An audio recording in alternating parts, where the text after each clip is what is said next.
પણ અત્યારે સોશિયલ મીડિયાને કારણે જ્ઞાતિવાદ વધ્યો છે, જે ખરેખર ખતરનાક છે. જ્યારે આપણે એમ કે હિન્દુ સંસ્કૃતિની આપણે વાત કરતા હોઈએ, વસુધૈવ કુટુંબની વાત કરતા હોઈએ, તો સોશિયલ મીડિયામાં એક નાનકડો એવો કોઈ ન સમજુ માણસે મૂકેલા વિડીયોને કારણે જે અસર બાળકો ઉપર થાય છે એ આપણું આવતીકાલનું ભવિષ્ય છે. મારે એક આપને સામાન્ય પ્રશ્ન પૂછવો છે. કોઈને બ્લડની જરૂર પડી, તો હું પટેલ છું અને મારા કુટુંબમાં કોઈને બ્લડની જરૂર પડી તો હું એવું કઈ પટેલનું હોય તો લાવજો, નહીં નહીં લાવતા. જો હું એમ કહું કે પટેલનું બ્લડ હોય તો જ મારે ચડાવવાનું થાય, નથી ચડાવવાનું તો મને હક છે પટેલ વધ કરવાનો. અને જો તમે એમ કે નાના ગમે એનું બ્લડ ચાલશે તો તમને કોઈને આપણે કોઈને અધિકાર નથી જ્ઞાતિવાદ કરવાનો.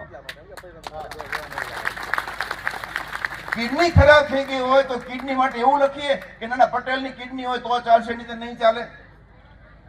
જ્યારે એમાં જીવ બચાવવાની વાત આવે છે ત્યારે આપણે કઈ નથી જોતા, પણ જ્યારે પોતાનો સ્વાર્થ સાધવાની વાત આવે ત્યારે આપણે અબૂધ પ્રજા આપણે જ્ઞાતિ બંધુ હોય એને આપણે આગળ ધરી દેતા હોઈએ. આ જો નહીં કરીએ ને તો આવતું ભવિષ્ય ખરેખર જે સરસ મજાના આપણે સપના સેવા છે એ નહીં થઈ શકી શકે. એમાં દરેકનો રોલ હોવો જોઈએ. નાના બાળકો મેં કે પહેલા કીધું એ તો જ્યાં ચડાવે એમાં ચડી જાય. આપણી બધાની જવાબદારી છે. આપણા પૂર્વજો આવા નહોતા. આપણે કંઈક એવું કરીએ છીએ જેથી કરીને આ ઝેર ગોળાતું જાય છે. એમાં બધાને અટકવું જરૂરી છે. એમાં માત્ર એક જ માનવતા હોવી જોઈએ. અને માનવતા આપણે બધા કહીએ છીએ માનવતા પરમો ધર્મ, પણ આપણે માત્ર સૂત્ર લખીએ છીએ, પણ જ્યારે અપનાવવાનું થાય ત્યારે આપણે આપી નથી શકતા. એમાં શિક્ષણ પદ્ધતિ અમે પણ ક્યાંક ને ક્યાંક જવાબદાર છીએ. એઝ અ ટીચર તરીકે વી આર રિસ્પોન્સિબલ.